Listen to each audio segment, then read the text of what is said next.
Rowdy sheeter ಬಿಕ್ಲು Shiva ಕೊಲೆ ಪ್ರಕರಣದಲ್ಲಿ ಬಂಧಿತ ಬೈರತಿ ಬಸವರಾಜ್ ಆರೋಗ್ಯ ಸಮಸ್ಯೆಯಿಂದಾಗಿ ಜಯದೇವ ಆಸ್ಪತ್ರೆಗೆ ದಾಖಲಾಗಿ ಚಿಕಿತ್ಸೆ ಪಡೆಯುತ್ತಿದ್ದಾರೆ. ಇಸಿಜಿ ವರದಿಯಲ್ಲಿ ವ್ಯತ್ಯಾಸ ಕಂಡುಬಂದ ಹಿನ್ನೆಲೆಯಲ್ಲಿ ವೈದ್ಯರು ಆಂಜಿಯೋಗ್ರಾಮ್ ಸೇರಿದಂತೆ ಹಲವು ಪರೀಕ್ಷೆಗಳನ್ನು ನಡೆಸುತ್ತಿದ್ದಾರೆ.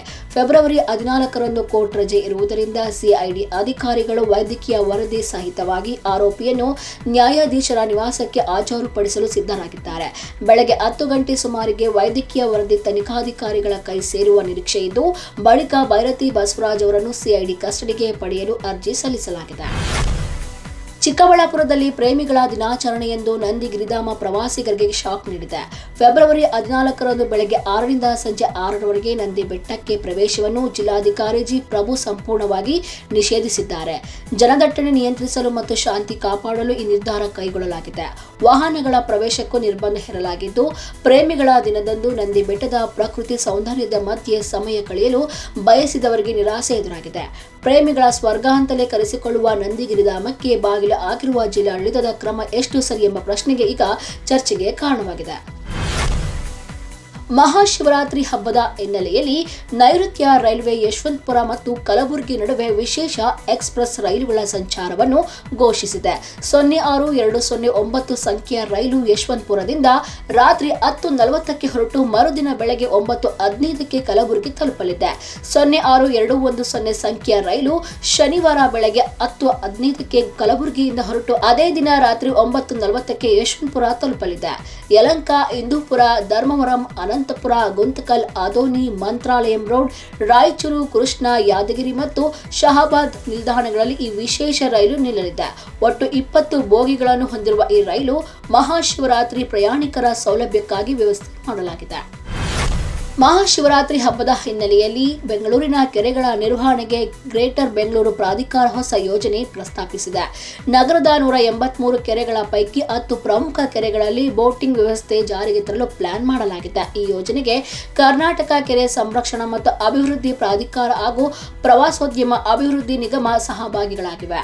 ಹಲಸೂರು, ಕಗ್ಗದಾಸಪುರ, ನಾಯಂಡಹಳ್ಳಿ, ಸ್ಯಾಂಕಿ, ಯಲಹಂಕ, ರಾಚೇನಹಳ್ಳಿ, ವೆಂಗಯ್ಯನ ಕೆರೆ, ಬೇಗೂರು, ರಾಮಪುರ ಮತ್ತು ಮಡಿವಾಳ ಕೆರೆಗಳಲ್ಲಿ ಬೋಟಿಂಗ್ ವ್ಯವಸ್ಥೆ ಜಾರಿಗೆ ತರಲಾಗುವುದು. ಪರಿಸರ ಸಂರಕ್ಷಣೆ ಜೊತೆಗೆ ಪ್ರವಾಸೋದ್ಯಮ ಉತ್ತೇಜನ ಗುರಿಯೊಂದಿಗೆ ಈ ಯೋಜನೆ ರೂಪಿಸಲಾಗಿದೆ.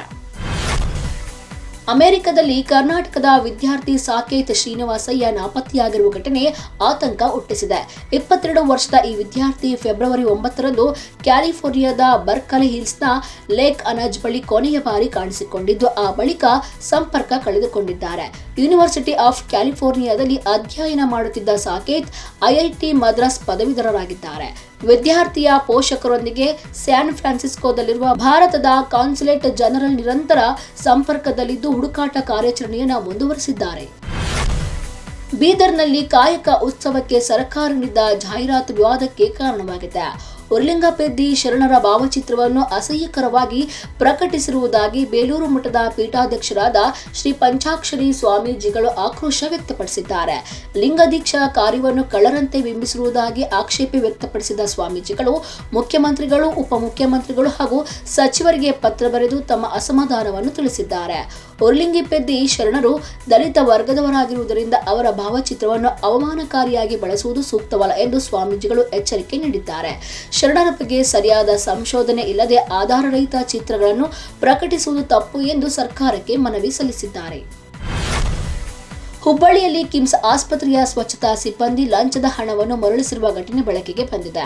ಫೆಬ್ರವರಿ 11ರಂದು ರಾಯಚೂರು ಮೂಲದ ಗದ್ದೆಮ್ಮ ಮೃತಪಟ್ಟ ನಂತರ ಶವ ಪ್ಯಾಕ್ ಮಾಡಲು ಇಬ್ಬರು ₹100 ಸ್ವೀಕರಿಸಿದ ಸಿಬ್ಬಂದಿ ಮೃತರ ಸಂಬಂಧಿ ಮಲ್ಲಪ್ಪ ಅನ್ನೋರಿಗೆ ಫೋನ್ ಪೇ ಮೂಲಕ ಹಣವನ್ನು ಮರಳಿಸಿದ್ದಾರೆ.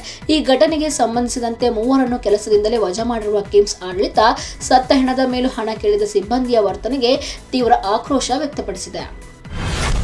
ಉತ್ತರ ಕನ್ನಡ ಜಿಲ್ಲೆಯ ದಾಂಡೇಲಿ ತಾಲೂಕಿನ ಅಂಬಿಕಾನಗರ ಪವರ್ ಹೌಸ್ ದಾರಿಯಲ್ಲಿ ರಸ್ತೆ ಪಕ್ಕದಲ್ಲಿಯೇ ಚಿರತೆ ಹಾಗೂ ಅದರ ಮರಿಯು ಕಾಣಿಸಿಕೊಂಡ ಘಟನೆ ಸ್ಥಳೀಯರಲ್ಲಿ ಆತಂಕ ಮೂಡಿಸಿದೆ.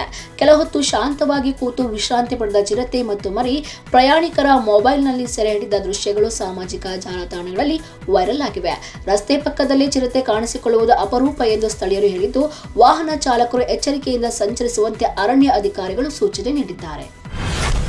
ಕೊಪ್ಪಳ ಜಿಲ್ಲೆಯ ಕನಕಗಿರಿ ತಾಲೂಕಿನ ವಡಕಿ ಗ್ರಾಮದಲ್ಲಿ ಮಹಿಳೆಯರಿಂದ ಅದ್ದೂರಿ ರಥೋತ್ಸವ ನಡೆಯಿತು. ಶ್ರೀ ಲಕ್ಷ್ಮೀದೇವಿಯ ತೇರನ್ನು ನೂರಾರು ಮಹಿಳೆಯರು ಭಕ್ತಿ ಸಮರ್ಪಣೆಯಿಂದ ಎಳೆದು ಸಂಪ್ರದಾಯವನ್ನು ಮುಂದುವರೆಸಿದ್ದಾರೆ. ಲಿಂಗ ಅಸಮಾನತೆಯನ್ನು ಮೀರಿ ಮಹಿಳೆಯರೇ ಮುನ್ನಡೆಸುವ ಈ ಜಾತ್ರೆ ವಡಕಿ ಗ್ರಾಮದಲ್ಲಿ ಹಲವು ವರ್ಷಗಳಿಂದ ನಡೆಯುತ್ತಿದ್ದು ಮಹಿಳೆಯರ ಜಾತ್ರೆ ಎಂದೇ ಪ್ರಸಿದ್ಧಿ ಪಡೆದಿದೆ. ಭಕ್ತಿ ಸಂಪ್ರದಾಯ ಮತ್ತು ಸಮಾನತೆಯ ಸಂಕೇತವಾಗಿ ಮಹಿಳೆಯರು ಲಕ್ಷ್ಮೀದೇವಿಯ ರಥವನ್ನು ಎಳೆದು ಹರಕೆ ತೀರಿಸಿದ್ದಾರೆ. ರಾಮನಗರ ಜಿಲ್ಲೆಯ ಚನ್ನಪಟ್ಟಣ ತಾಲೂಕಿನ ಮಲಂಗೆರೆ ಗ್ರಾಮದಲ್ಲಿ ಕಾಡಾನೆ ಹಾವಳಿ ಆತಂಕಕ್ಕೆ ಕಾರಣವಾಗಿದೆ. ಬೆಳಗಿನ ಜಾವ ರಸ್ತೆಯಲ್ಲಿ ಒಂಟಿ ಸಲಗರ ಪ್ರತ್ಯಕ್ಷವಾಗಿ ಗ್ರಾಮಸ್ಥರು ಹಾಗೂ ವಾಹನ ಸವಾರರನ್ನು ಭಯಭೀತರನ್ನಾಗಿಸಿದೆ. ತೆಂಗಿನಕಲ್ಲು ಅರಣ್ಯ ಪ್ರದೇಶದಿಂದ ನಿತ್ಯ ಜನವಸತಿ ಪ್ರದೇಶಗಳಿಗೆ ಪ್ರವೇಶಿಸುತ್ತಿರುವ ಕಾಡಾನೆ ರೈತರ ಜಮೀನುಗಳಲ್ಲಿ ಬೆಳೆ ನಾಶ ಮಾಡುತ್ತಿದೆ. ಕಾಡಾನೆ ನಿಯಂತ್ರಣಕ್ಕೆ ಸೂಕ್ತ ರೈಲ್ವೆ ಬ್ಯಾರಿಕೇಡ್ ವ್ಯವಸ್ಥೆ ಇಲ್ಲದ ಕಾರಣ ಅರಣ್ಯ ಇಲಾಖೆ ಹರಸಾಹಸ ಪಡುತ್ತಿದೆ. ಹಾವಳಿ ನಿಯಂತ್ರಣದ ಪ್ರಯತ್ನದಲ್ಲಿ ವಿಫಲವಾಗಿರುವುದಾಗಿ ಗ್ರಾಮಸ್ಥರು ಆರೋಪಿಸಿದ್ದಾರೆ.